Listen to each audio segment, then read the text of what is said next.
নুন ওয়াল কলামি ওয়া মা ইয়াসতুরুন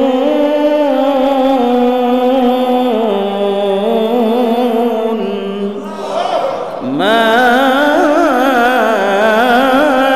আনতা বিনি'মাতি রাব্বিকা বিমাজনুন ওয়া ইন্নাকা লা'আলা খুলুকিন আযীম।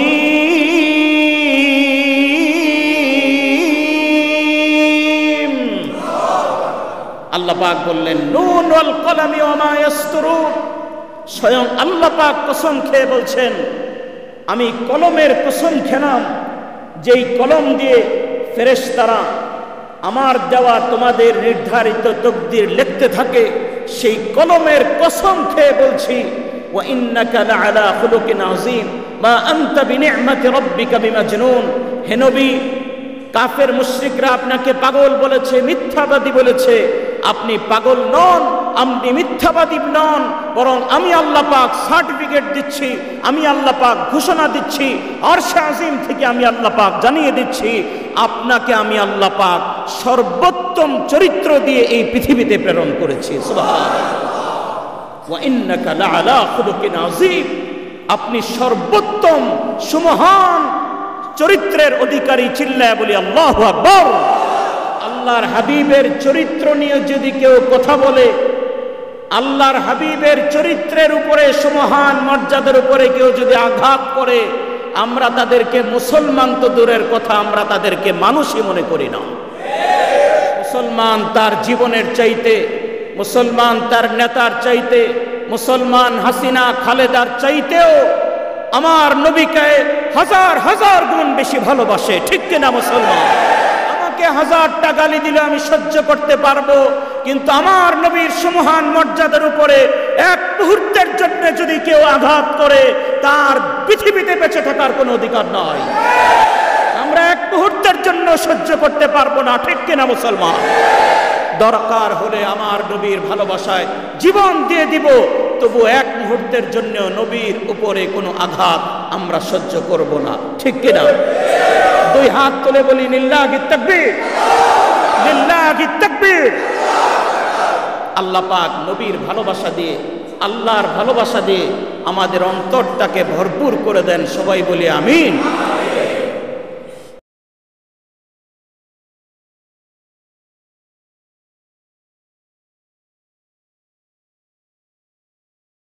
সম্মানিত হযরত, উলামায়ে কেরাম, উপস্থিত মুসল্লিয়ানে ইজম, মহান আল্লাহ রাব্বুল আলামিনের দরবারে লক্ষ কোটি শুকরিয়া আদায় করছি যে মহান রব্বুল আলামিন আমাকে আপনাকে মুসলমান হিসাবে কবুল করেছেন, আমাকে আপনাকে ঈমান দান করেছেন, ইসলাম দান করেছেন। আমরা পড়তে পেরেছি কালেমায়ে তাইয়্যিবা লা ইলাহা ইল্লাল্লাহ মুহাম্মাদুর রাসূলুল্লাহ সাল্লাল্লাহু আলাইহি ওয়াসাল্লাম। প্রশংসা জ্ঞাপন করছি সে মহান রব্বুল আলামিনের আলিশান দরবারে, যিনি আমাদেরকে আকায়ে নামদার তাজদারে মদিনা সরকারে দু আলম নবিয়ুল আম্বিয়া শফিউল মুজনিবিন খাতামুন নবিয়্যিন আফতাবুন নবুওয়াহ সাইয়্যিদুল মুরসালিন রহমাতুল লিল আলামিন নবী মুহাম্মদুর রাসূলুল্লাহ সাল্লাল্লাহু আলাইহি ওয়াসাল্লামের উম্মত হিসাবে আমাদেরকে কবুল করেছেন। সেজন্য মহান রব্বুল আলামিনের দরবারে শুকরিয়া আদায় করে অন্তঃস্থল থেকে আমরা বলে নিচ্ছি আলহামদুলিল্লাহ। আরেকটু জবান খুলে প্রাণ ভরে সবাই বলছি আলহামদুলিল্লাহ। সবাই পড়ি রব্বানা লাকাল হামদ হামদান কাসীরান তাইয়্যিবান মুবারাকান ফি। মুহাব্বতের সাথে সবাই পড়ছি সুবহানাল্লাহ আলহামদুলিল্লাহ ওয়ালা ইলাহা ইল্লাল্লাহ আল্লাহু আকবার আল্লাহু আকবার প্রাণ ভরে ইমানের শক্তি দিয়ে আরেকবার বলছি আল্লাহু আকবার। আল্লাহ রাব্বুল আলামিন আমাদের ইমানের জোরকে আরো বাড়িয়ে দেন, সবাই বলি আমিন। সম্মানিত উপস্থিতি, আমরা আজকে যে আয়াতে কারিমাটি শুনেছি সূরা আহজাব 21 নম্বর আয়াত, যে আয়াতের মধ্যে আল্লাহ রাব্বুল আলামিন গোটা পৃথিবীর সমস্ত মুসলমানদেরকে আল্লাহ রাব্বুল আলামিন ডেকে বলছেন যে কিয়ামত পর্যন্ত সমস্ত মানুষের জন্যে, কিয়ামত পর্যন্ত সমস্ত মানুষের জন্যে যারা আল্লাহর সন্তুষ্টি চায়, যারা কিয়ামতের দিন আল্লাহর কাছ থেকে মাফ চায়, যারা কিয়ামতের দিন সফলদের কাতারে দাঁড়াতে চায়, যারা জান্নাতি হতে চায় এবং যারা চায় কিয়ামতের দিন আল্লাহ তাদেরকে মাফ করে দিক, যারা এই আশা মনে পোষণ করে, আমি আল্লাহ তাদের জন্যে আমার নবীর জীবনের মধ্যে সর্বোত্তম আদর্শ রেখে দিয়েছি। সুবহানাল্লাহ। এই আদর্শ যারা অনুসরণ করবে, আমি আমার নবীকে তোমাদের জন্যে মডেল হিসাবে, কিয়ামত পর্যন্ত সমস্ত মানুষের জন্যে মডেল হিসাবে আমার নবীকে তোমাদের সামনে আমি উপস্থাপন করলাম। যারা যারা আমার নবীকে মডেল হিসাবে অনুসরণ করে চলতে পারবে, তো দুনিয়ার জীবন শেষ হওয়ার পরে আমি আল্লাহ পাক অফুরন্ত যেই জীবন দান করব, সেই জীবনে আমি আল্লাহ তোমাদেরকে আর কষ্টে ফেলবো না, তোমাদেরকে জান্নাত পর্যন্ত পৌঁছায় দিব। শর্ত হলো একটাই, যে আমার দেখানো যেই পদ্ধতি, আমি আমার নবীজির মাধ্যমে যেই মডেল তোমাদের সামনে রেখে দিলাম, এটা অনুসরণ করতে হবে। আমরা লক্ষ্য করে থাকি, গার্মেন্টসের অর্ডার নেওয়ার জন্য যখন বায়াররা বাংলাদেশে আসেন, ওনারা একটা মডেল পেশ করেন যে এবার আমাদেরকে এই মডেলের কাপড় দিতে হবে, শীতে সুতার মাপ এই হবে, সেলাইয়ের কোয়ালিটি এই হবে এবং ওজনটা এরকম হবে, একটা জাম্পারের ওজন এতটুকু হবে। এই কোয়ালিটি যদি মেনটেন করতে পারেন তাহলে আমরা নিব। একটা মডেল ওনারা দেন, ওটা যদি ওই মডেল যদি ওনারা অনুসরণ করে বাংলাদেশ থেকে দেওয়া হয়, তখন ওনারা এটা গ্রহণ করে। এটা স্যাম্পল হিসাবে দেওয়া হয়। এই স্যাম্পল সামনে রেখে 1000 পিস, 10,000 পিস, 50,000 পিস পর্যন্ত বানানো হয়। সামনে কিন্তু একটা স্যাম্পল দেওয়া আছে। ঠিক তেমনিভাবে আল্লাহ রাব্বুল আলামিন গোটা পৃথিবীর সমস্ত মুসলমানের জন্য, কিয়ামত পর্যন্ত আনেওয়ালা সমস্ত মুসলমানের জন্য আমাদের নবীর জীবনীকে আমাদের সামনে স্যাম্পল হিসাবে, মডেল হিসাবে রেখেছেন। আল্লাহ পাক বলে দিচ্ছেন, যারা যারা আমার নবীর জীবনের সঙ্গে জীবনীকে মিলাতে পারবে, আমার রঙে, আমার নবীর রঙের সঙ্গে যাদের জীবনের রং মিলে যাবে, যাদের মডেল আমার নবীর মডেলের সঙ্গে মিলে যাবে, আমি আল্লাহ ওয়াদা দিলাম তাদেরকে কিয়ামতের মাঠে মাফ করে দিয়ে আমার নবীর সঙ্গে জান্নাতে যাওয়ার ব্যবস্থা করে দিব। আল্লাহ রাব্বুল আলামিন সহজ করে দিয়েছেন। এই পদ্ধতি অনুসরণ করতে হবে এবং আল্লাহর হাবিবকে আল্লাহ রাব্বুল আলামিন শ্রেষ্ঠ মডেল হিসাবে পাঠিয়েছেন। নবীজির জীবনী অনুসরণ করতে পারলে পরে আমাদের যে মুক্তি হবে, আমাদের জান্নাত লাভ হবে।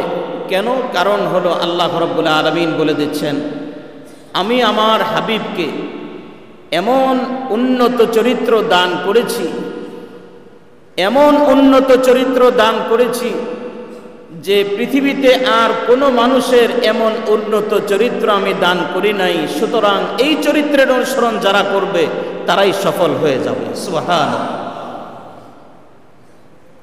পৃথিবীতে কত মানুষ অনুসরণ করে, বলে অমুক অমুক নেতা আমার মডেল, অমুকে আমার মডেল, তুমুক আমার মডেল।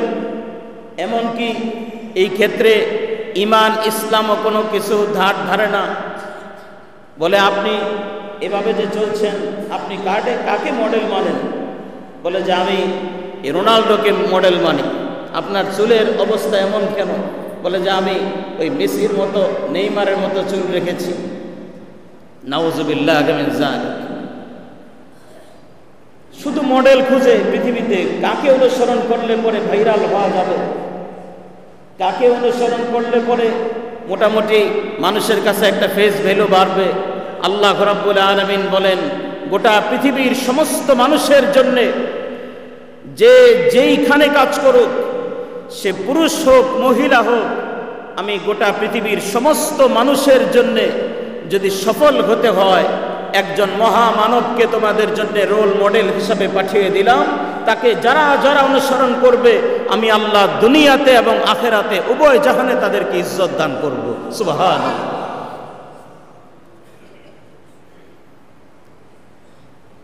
আল্লাহ রাব্বুল আলামিন আমাদের প্রিয় নবী রাসূল আরবি জনাবে মুহাম্মদুর রাসূলুল্লাহ সাল্লাল্লাহু আলাইহি ওয়াসাল্লামকে কেমন উন্নত চরিত্র দান করেছেন, এই কথা আল্লাহ রাব্বুল আলামিন সূরা কলামে ইরশাদ করছেন। সূরা কলামের প্রথম 2টি আয়াতের মধ্যে আল্লাহ রাব্বুল আলামিন কসম খেয়েছেন। মক্কার কাফের মুশরিকরা যখন এই কথা ছড়াচ্ছিল যে মুহাম্মদ আরবি উনি মিথ্যুক, নাউজুবিল্লাহ মিন যালিক, তিনি মিথ্যা কথা বলছেন, তিনি মিথ্যা ধর্মের দাওয়াত দিচ্ছেন, তখন আল্লাহ রাব্বুল আলামিন আমাদের নবী বিশ্ব নবী জনাবে মুহাম্মদুর রাসূলুল্লাহ সাল্লাল্লাহু আলাইহি ওয়াসাল্লামের চরিত্রের সার্টিফিকেট দিয়ে, উন্নত চরিত্রের সার্টিফিকেট দিয়ে আল্লাহ রাব্বুল আলামিন আরশে আজিম থেকে সার্টিফিকেট দিয়ে জিবরাইল আলাইহিস সালামের মাধ্যমে পৃথিবীর মানুষকে জানিয়ে দিয়েছেন। সুবহানাল্লাহ। আল্লাহ রাব্বুল আলামিন ইরশাদ করছেন, নুন ওয়াল কলামি ওয়া মা ইয়াসতুরুন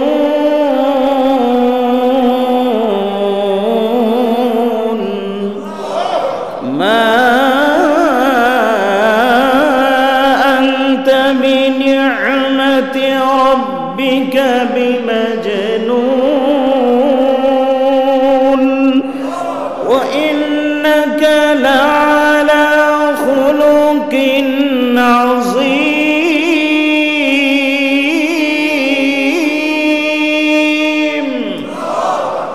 আল্লাহ পাক বললেন, নুন ওয়াল কলামি ওয়া মা ইয়াসতুরুন। স্বয়ং আল্লাহ পাক কসম খেয়ে বলছেন, আমি কলমের কসম খেলাম, যেই কলম দিয়ে ফেরেশতারা আমার দেওয়া তোমাদের নির্ধারিত তকদির লিখতে থাকে, সেই কলমের কসম খেয়ে বলছি, ওয়া ইন্নাকা লা'আলা খুলুকিন আযীম মা আনতা বিনি'মাতি রাব্বিকা বিমাজনুন। হে নবী, কাফের মুশরিকরা আপনাকে পাগল বলেছে, মিথ্যাবাদী বলেছে। আপনি পাগল নন, আপনি মিথ্যাবাদী নন, বরং আমি আল্লাহ পাক সার্টিফিকেট দিচ্ছি, আমি আল্লাহ পাক ঘোষণা দিচ্ছি, আরশে আজিম থেকে আমি আল্লাহ পাক জানিয়ে দিচ্ছি, আপনাকে আমি আল্লাহ পাক সর্বোত্তম চরিত্র দিয়ে এই পৃথিবীতে প্রেরণ করেছি। সুবহানাল্লাহ। ওয়া ইন্নাকা লা'আলা খুলুকিন আযীম। আপনি সর্বোত্তম সুমহান চরিত্রের অধিকারী। চিল্লায়া বলি আল্লাহু আকবার। আল্লাহ বলছেন, আমি যেমন সুমহান, আমার বন্ধুকে যেই চরিত্র আমি দান করেছি সেটাও সুমহান। সুবহানাল্লাহ। ওয়া ইন্নাকা লা'আলা খুলুকিন আযীম। সুতরাং তার চরিত্র নিয়ে আল্লাহর হাবিবের চরিত্র নিয়ে যদি কেউ কথা বলে, আল্লাহর হাবিবের চরিত্রের উপরে, সুমহান মর্যাদার উপরে কেউ যদি আঘাত করে, আমরা তাদেরকে মুসলমান তো দূরের কথা, আমরা তাদেরকে মানুষই মনে করি না। কারণ যার সার্টিফিকেট স্বয়ং আল্লাহ পাক দিয়েছেন, তার চরিত্র নিয়ে কথা বলা, এর চেয়ে বড় বেয়াদবি পৃথিবীতে আর কিছুই হতে পারে না। ঠিক কিনা? কখনো কখনো টিভিতে বসে, টক শোতে বসে বিভিন্ন নাস্তিক মনা লোকেরা বলে যে আচ্ছা ১৫০০ বছর আগে চলে যাওয়া মানুষটাকে নিয়ে কোনো কথা বললেই মুসলমান এভাবে ক্ষিপ্ত হয়ে যায় কেন? এই প্রশ্ন অনেক সময় তুলে ভারতে বসে বসে তাসলিমা নাসরিন বিষোদ্গার করে আর বলে কেন যে এই ১৫০০ বছর আগের মানুষটাকে নিয়ে কথা বললে এদেশের মুসলমান এভাবে ক্ষিপ্ত হয়ে ওঠে, এটা আমাদের বুঝে আসে না। আমরা তাদেরকে স্পষ্টভাবে বলতে চাই, মুসলমান তার জীবনের চাইতে, মুসলমান তার নেতার চাইতে, মুসলমান হাসিনা খালেদার চাইতেও আমার নবীকে হাজার হাজার গুণ বেশি ভালোবাসে, ঠিক কিনা মুসলমান?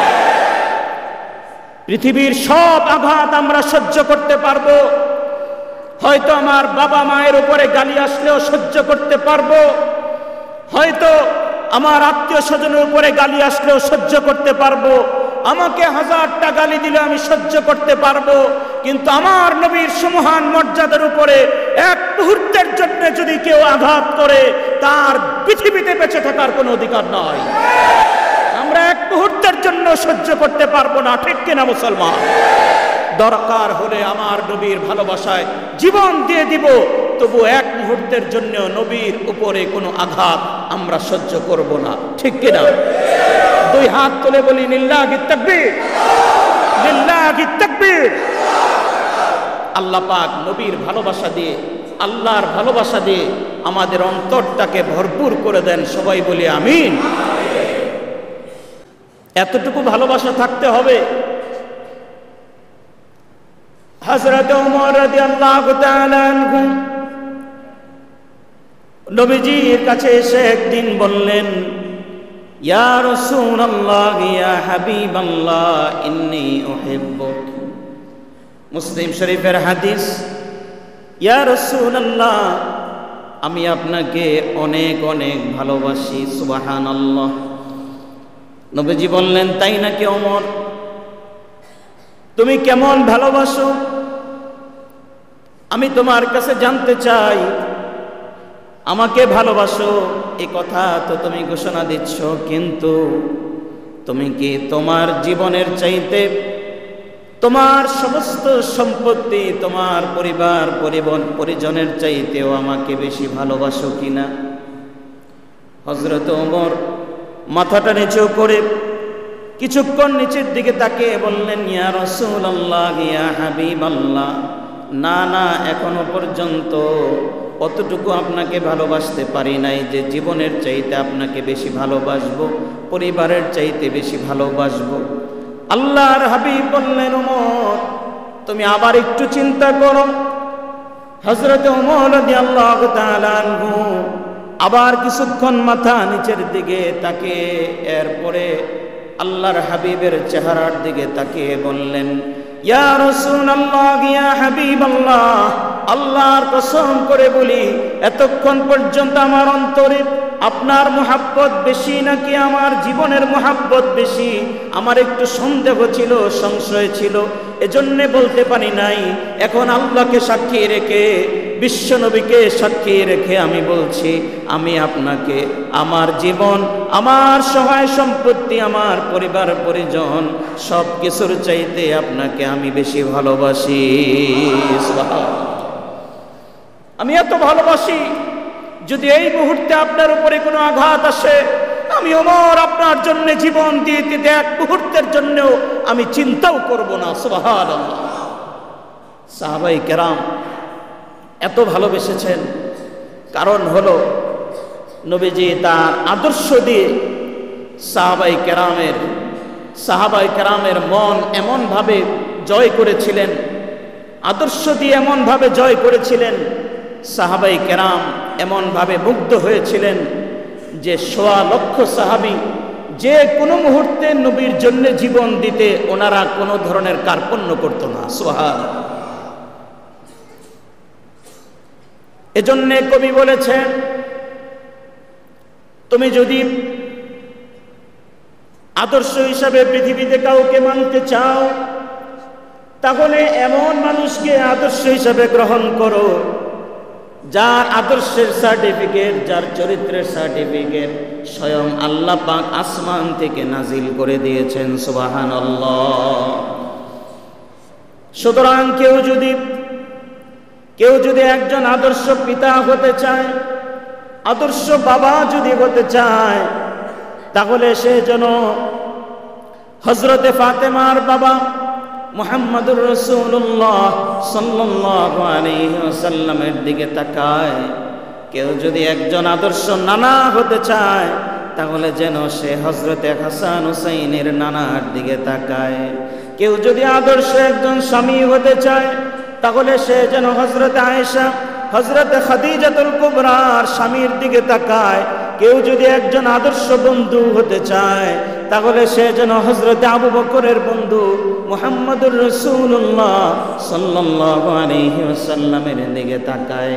কেউ যদি একজন আদর্শ সেনা প্রধান হতে চায়, তাহলে সে যেন বদরের প্রান্তরে, হুনাইনের প্রান্তরে নবী মুহাম্মদুর রাসূলুল্লাহ সাল্লাল্লাহু আলাইহি ওয়াসাল্লামের দিকে তাকায়। কেউ যদি একজন আদর্শ রাষ্ট্রপ্রধান হতে চায়, তাহলে সে যেন মদিনা নামক ইসলামী রাষ্ট্রের প্রধান রাহমাতুল লিল আলামিন নবী মুহাম্মদুর রাসূলুল্লাহ সাল্লাল্লাহু আলাইহি ওয়াসাল্লামের দিকে তাকায়। কেউ যদি একজন আদর্শ চাকরিজীবী হতে চায়, তাহলে সে যেন মদিনার প্রান্তরে, মদিনায় আল্লাহর হাবিব যে ইহুদির বাগানে কিছুদিন চাকরি করেছিলেন, তিনি যেন সেই চাকরিজীবীর দিকে তাকায়। যদি কেউ আদর্শ একজন ব্যবসায়ী হতে চায়, সে যেন মক্কা নগরীর যুবক নবী মুহাম্মদুর রাসূলুল্লাহ সাল্লাল্লাহু আলাইহি ওয়াসাল্লাম যেভাবে সিরিয়ায় ব্যবসা করেছিলেন তার দিকে তাকায়। সুতরাং পৃথিবীর যে কোনো মানুষ, পুরুষ হোক, মহিলা হোক, চাকরিজীবী হোক, ব্যবসায়ী হোক, একেবারে রাষ্ট্রপ্রধান পর্যন্ত কেউ যদি একজন আদর্শ মানুষ খুঁজতে চায়, আদর্শ মানুষকে অনুসরণ করতে চায়, আল্লাহ বলেন সমস্ত আদর্শ আমি এক নবী, বিশ্ব নবী রাহমাতুল লিল আলামিন নবী মুহাম্মদুর রাসূলুল্লাহ সাল্লাল্লাহু আলাইহি ওয়াসাল্লামের জীবনের মধ্যে তোমাদের জন্য রেখে দিয়েছি। সুবহানাল্লাহ। এজন্য আল্লাহ পাক বলেছেন, লাকাদ কানা লাকুম ফি রাসূলিল্লাহি উসওয়াতুন হাসানাহ লিমান কানা ইয়ারজুল্লাহ। একবার বলি আল্লাহু আকবার। প্যারে হাজরিন, আল্লাহর হাবিব তিনি একজন আদর্শ বাবা ছিলেন, তিনি একজন আদর্শ স্বামী ছিলেন। কেমন আদর্শ পিতা ছিলেন? হযরতে ফাতেমা রাদিয়াল্লাহু তাআলা আনহা তিনি নিজেই বলেছেন, নবীজি যখন ঘরে আসতেন তখন আমি দৌড়ে গিয়ে আমার বাবার হাত মোবারকটা ধরতাম। হাত ধরার পরে আমি আমার বাবার হাতের মধ্যে চুমু খেতাম। কারণ পৃথিবীর মানুষ তো নবীজিকে এত কাছে কেউ পায় না। আল্লাহ পাক আমার বাবাকে, পৃথিবীর সর্বশ্রেষ্ঠ নবীকে আমার বাবা হিসাবে কবুল করেছেন। এজন্য যখনই আমার বাবা ঘরে আসতেন দৌড়ে গিয়ে ওনার হাতের মধ্যে চুমু খেতাম। আর আমার বাবা, আমি যখন হাতে চুমু খেতাম আমাকে কপালের মধ্যে একটা চুমু দিয়ে দিতেন। সুবহানাল্লাহ। এটা ছিল আমার বাবার সারা জীবনের আমল। আমি দৌড়ে গিয়ে আমার বাবার হাতের মধ্যে, কখনো পায়ের মধ্যে চুমা দিতাম। আমার বাবা আমার কপালের মধ্যে একটা চুমু দিতেন। হযরতে ফাতেমার যেই দিন বিয়ে হয়ে গেল রাতের বেলা এশার পরে, বিয়ের পরে নবীজি ফাতেমাকে পাঠিয়ে দিলেন হযরতে আলীর ঘরে, মদিনায় আলীর ঘরে পাঠিয়ে দিলেন।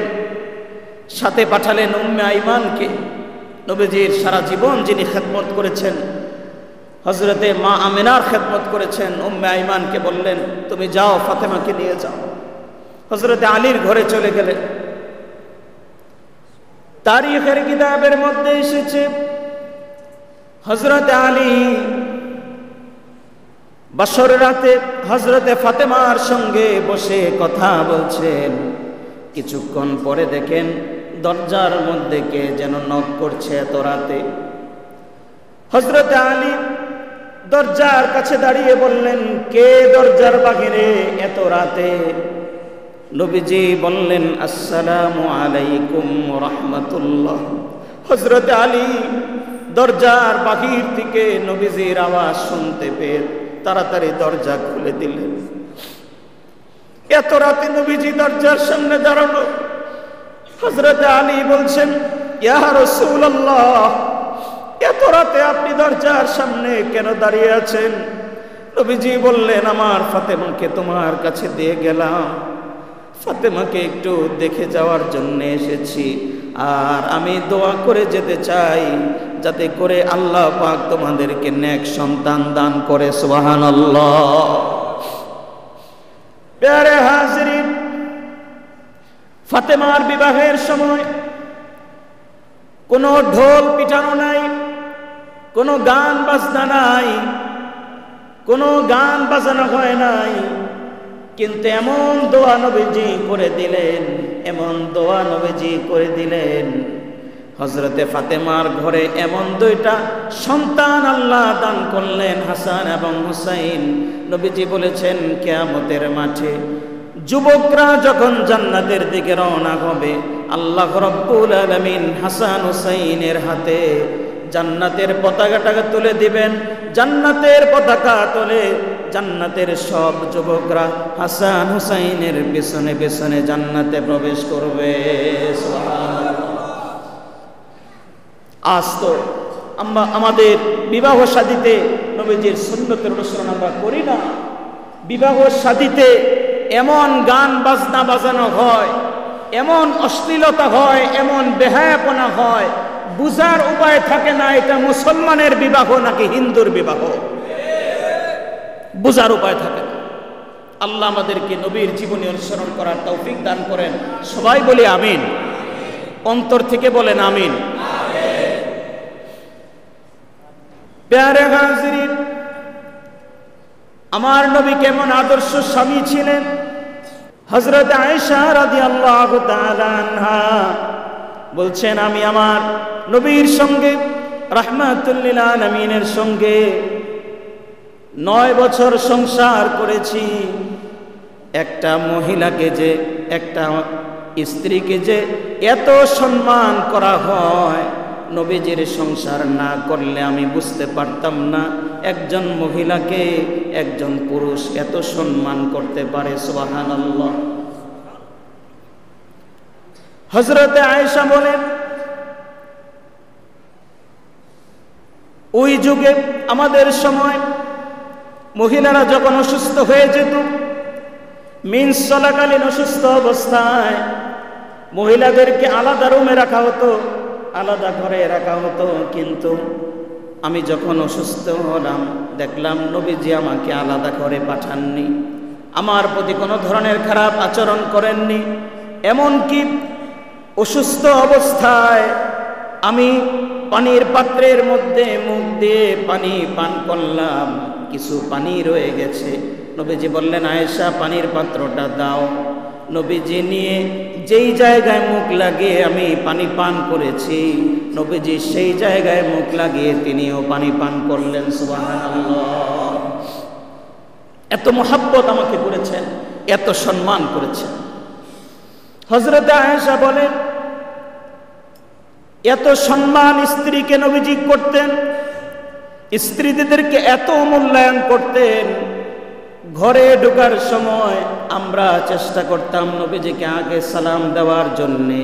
মাঝে মাঝে কয়েক স্ত্রী মিলে চেষ্টা করতাম আজকে নবীজিকে আগে সালাম দিব, কিন্তু কোনোদিন নবীজিকে আমরা আগে সালাম দিতে পারিনি। সব সময় নবীজি আগে আমাদেরকে সালাম দিয়েছেন। সুবহানাল্লাহ। এত মহব্বত ছিল আমাদের মধ্যে।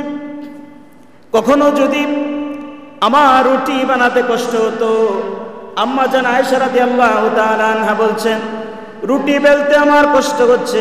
নবীজি বলতেন, আয়েশা তুমি সরে যাও, আজকে আমি রুটি বানিয়ে রুটি সেকে তোমাকে খাওয়ায় দিব। সুবহানাল্লাহ। আম্মা জান আয়েশা রাদিয়াল্লাহু তাআলা আনহা বলেন, একদিন নবীজির জুতা ছিঁড়ে গেল। তিনি যে স্যান্ডেলটা পরতেন স্যান্ডেলের ফিতা ছিঁড়ে গেছে। আমি ধারণা করলাম কাজ সেরে আমি কিছুক্ষণ পরে স্যান্ডেলের ফিতাটা লাগিয়ে দিব। আল্লাহর কসম, আমি এসে দেখি আমার আগেই নবীজি নিজের স্যান্ডেল নিজে সেলাই করতেছে। সুবহানাল্লাহ, নিজের স্যান্ডেল নিজে সেলাই করছেন, এমনকি নিজের জামা ছিঁড়ে গেছে। হযরতে আয়েশা রাদিয়াল্লাহু তাআলা আনহা বলেন, আমি চাইলাম নবীজির জামাটা একটু তালি লাগিয়ে সিলিয়ে দেই, কিন্তু নবীজি বললেন না, আয়েশা আমার জামাটা আমি নিজেই সেলাই করতে চাই। সুবহানাল্লাহ, এমন মহাব্বত ছিল, স্বামী স্ত্রীর এমন মহাব্বত ছিল। আল্লাহর হাবিব হযরতে আয়েশা রাদিয়াল্লাহু তাআলা আনহাকে নিয়ে চাদর মুড়ে দিয়ে হযরত আয়েশাকে নিয়ে আল্লাহর কাছে দোয়া করেছেন। হযরত আয়েশা রাদিয়াল্লাহু তাআলা আনহা বলেছেন, শেষ রাতে তাহাজ্জুদ পড়ার জন্য উঠেছেন, তাহাজ্জুদ পড়ার জন্য উঠেছেন। দরজার খিলি খুললে আমার ঘুম ভেঙে যেতে পারে, এজন্য আস্তে করে দরজার খিলি খুলেছেন যাতে আমার ঘুম ভেঙে না যায়। তিনি আমাকে একবারও কোনো ডিস্টার্ব করেননি যে তুমিও উঠো, এভাবে ডাক দেননি। নবীজি বাহিরে গিয়ে ওযু করে এসেছেন। হযরত আয়েশা রাদিয়াল্লাহু তাআলা আনহা বলেন, নবীজি এখানে দাঁড়িয়ে নামাজ আদায় করেছেন, কিন্তু এত জোরে তেলাওয়াত করেন নাই যাতে আমার ঘুমের কষ্ট না হয়। সুবহানাল্লাহ, কি মহাব্বত ছিল! মহাব্বত কিভাবে তৈরি করতে হয়! নবীজি আয়েশা রাদিয়াল্লাহু তাআলা আনহাকে খাবার খাওয়ায় দিয়েছেন। খাওয়ানোর পরে বলেছেন, আয়েশা এই যে তোমাকে খাবার খাওয়ায় দিলাম, কিয়ামত পর্যন্ত যত স্বামী তার স্ত্রীকে মুখের মধ্যে লোকমা তুলে দিবে, খাবারের লোকমা তুলে দিবে, আমার সমস্ত উম্মতের কিংবা স্ত্রী তার স্বামীর মুখে লোকমা তুলে দিবে, আল্লাহর রাস্তায় দান করলে পরে যে পরিমাণ সওয়াব হবে, এই পরিমাণ সওয়াব তার আমলনামায় আল্লাহ পাক দান করে দিবেন। সুবহানাল্লাহ, এই আদর্শ, পারিবারিক এই আদর্শ নবীজি আমাদের জন্য রেখে গেছেন। আজ যদি সে আদর্শ কোনো স্বামী অনুসরণ করতে পারে, স্ত্রী অনুসরণ করতে পারে, তাহলে সেই পরিবারটাকে আল্লাহ পাক একটা জান্নাতি পরিবার বানায় দিবেন। সুবহানাল্লাহ, আজকে পত্রিকায় আসে, কিছুদিন আগে পত্রিকায় আসলো যে প্রতি মাসে ঢাকায়, শুধু ঢাকার ভেতরে তালাক, ডিভোর্সের সংখ্যা ৩,০০০-এর বেশি, ৩,০০০-এর বেশি প্রতি মাসে। নাউযুবিল্লাহ মিন যালিক, প্রতিদিন সংসার ভাঙছে, হয়তো স্বামীর কারণে নয়তোবা স্ত্রীর কারণে। আর সংসার ভাঙা এখন সর্বোত্তম হাতিয়ার হলো টাচ মোবাইল, ঠিক না বেঠিক? এটার কারণে যে কত সংসার ভেঙে যাচ্ছে এর কোনো হিসাব নেই, কত মানুষ যে নীরবে চোখের পানি ফেলছে এর কোনো হিসাব নেই। এর মাধ্যমে গজব শুরু হয়ে গেছে সংসারে সংসারে। প্যারে হাজরিন, এর কারণ কি? কারণ হলো স্বামী। নবীজি যা শিখিয়েছেন, স্বামী ঢোকার সময় সালাম দিয়ে প্রবেশ করবে, স্ত্রীও সালামের জবাব দেবে সুন্দর করে, তারপরে একজন আরেকজনকে, আয়েশা রাদিয়াল্লাহু তাআলা আনহা নবীজির ঘাম মোবারক নিজে মুছে দিতেন। সুবহানাল্লাহ, এখন এত ব্যস্ত, স্বামী মোবাইল টিপতে টিপতে মোবাইল কানে দিয়ে ঘরে ঢুকছে, স্ত্রীও মোবাইল টিপায় ব্যস্ত, কেউ কারো কথা শোনার সময় নেই। এরপরে স্বামী বলে ভাত দাও, স্ত্রী বলে আমার এখন সিরিয়াল দেখার সময় হয়ে গেছে, তোমার ভাত তুমি নাও, আমার এখন সিরিয়াল। এরকম আছে না? না। তারপরে কিছুদিন আগে পত্রিকা আসলো, এই সিরিয়াল দেখা নিয়ে স্বামীর ভাত পারে না ঠিক মতো, এজন্য এই টিভির রিমোট দিয়া বাড়ি দিয়া জামাইয়ের কপাল ফাটাই লেছে। নাউযুবিল্লাহ মিন যালিক, কোন জমানায় আসলাম! মোহাব্বত নাই, মোহাব্বত নষ্ট হয়ে গেছে, সব মোহাব্বত মোবাইলের ভেতরে ঢুকে পড়েছে, ঠিক কিনা মুসলমান? অথচ নবীজি বলেছেন, তুমি যদি ঘরে ঢোকার পরে স্ত্রীর দিকে হাসি মুখে তাকাও আর স্ত্রীও তোমার দিকে হাসি মুখে তাকায়, যতক্ষণ তাকিয়ে থাকবে ততক্ষণ তোমাদের সগীরা গুনাহগুলো মাফ হতে থাকবে। সুবহানাল্লাহ। আল্লাহ রাব্বুল আলামিন আমাদের পরিবারগুলোকে নবীজির আদর্শে আদর্শবান হওয়ার তৌফিক দান করেন। সবাই বলি আমিন। যার আদর্শে গোটা পৃথিবী আলোকিত হয়ে গেল, যাকে পেয়ে গোটা আরব জাতি পরিবর্তন হয়ে গেল, যাদের কাছে ভালো মন্দের কোনো পার্থক্য ছিল না, একটা অন্ধকারে নিমজ্জিত জাতি একেবারে সোনায় সোহাগা হয়ে গেল, আলোকিত হয়ে উঠল। যার আদর্শে আমরা যদি আজও তার আদর্শে আদর্শবান হতে পারি, ইনশাআল্লাহুল আজিজ আমাদের পরিবার জান্নাতি পরিবার হয়ে যাবে, সমাজ জান্নাতি সমাজ হয়ে যাবে। রাষ্ট্রপ্রধানরা যদি রাষ্ট্রকে নবীর আদর্শে আদর্শবান করে রাষ্ট্র চালাতে পারে, সংসদেও যদি নবীর আদর্শ মতো চালাতে পারে, গোটা বাংলাদেশ একটি সোনার বাংলাদেশে পরিণত হবে। ঠিক কিনা মুসলমান? এছাড়া বিকল্প কিচ্ছু নেই। আব্রাহাম লিঙ্কনের পেছনে ঘুরে, কার্ল মার্কসের পেছনে পড়ে কিয়ামত পর্যন্ত বাংলাদেশে শান্তি প্রতিষ্ঠা সম্ভব হবে না যতদিন পর্যন্ত নবীর আদর্শকে আমরা বাস্তবায়ন করব না নিজের জীবনে, ততদিন পর্যন্ত শান্তির দেখা আমরা পাবো না, শান্তি আসবে না। সব আদর্শ, সব শান্তি আল্লাহ পাক নবীর জীবনে রেখে দিয়েছেন। আমরা চিল্লায় বলি আল্লাহু আকবার। নবীজির জীবনে আমরা পড়ি, শিক্ষা সিলেবাস থেকে খোলাফায়ে রাশিদিনের জীবনী বাদ দিয়ে, আমার প্রিয় নবীর জীবনের বিভিন্ন অংশ বাদ দিয়ে গোটা শিক্ষা সিলেবাসকে একটি হিন্দুয়ানি শিক্ষা সিলেবাসে পরিণত করা হয়েছিল। আমাদের ওপেন দাবি হলো, এই বাংলাদেশকে যদি রক্ষা করতে হয়, আগামী প্রজন্মকে যদি রক্ষা করতে হয়, প্রতিটা শিক্ষা সিলেবাসের মধ্যে আমার নবীর জীবনী অবশ্যই ঢোকাতে হবে। ঠিক কিনা?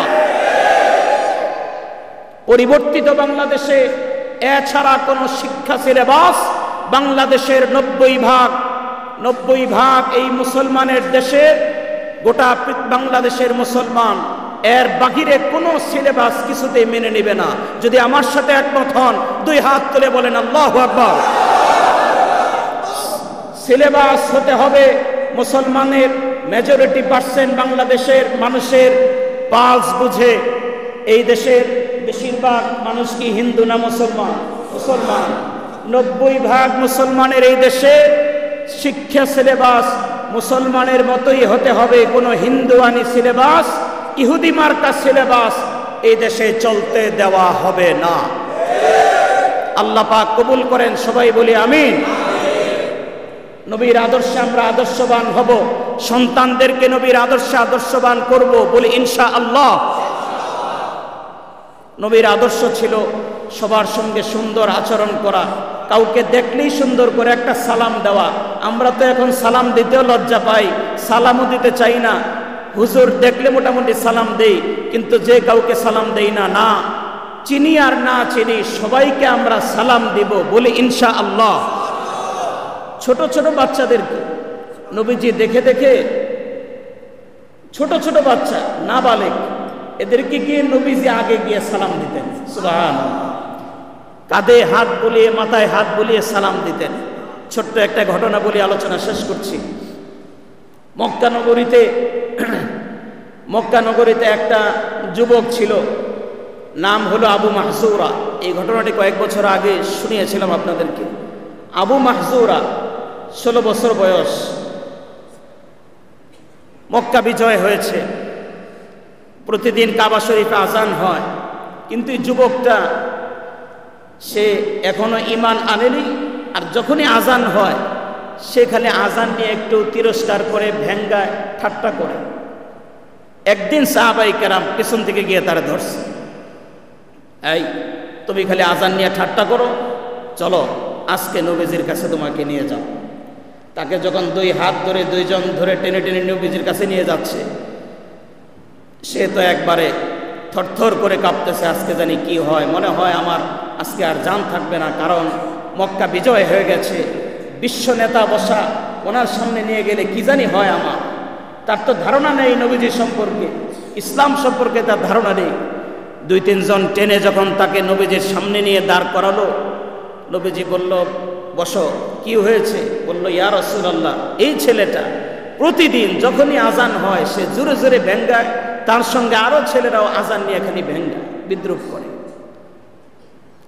হযরতে আবু মাহজুরা বলেন, আমি মনে করেছি মক্কা বিজয় হয়েছে, যেই মক্কা থেকে নবীজিকে বের করে দেওয়া হয়েছিল, আজকে মনে হয় আমার কল্লা থাকবে না। আমাকে নবীজি বললেন, আর একটু কাছে আসো। কাছে গেলাম, বলল, তোমার মাথাটা আগায় দাও। আমি মাথাটা আগায় দিলাম। নবীজি তার রহমতের হাতটা আমার মাথার উপরে রাখলেন। সুবহানাল্লাহ।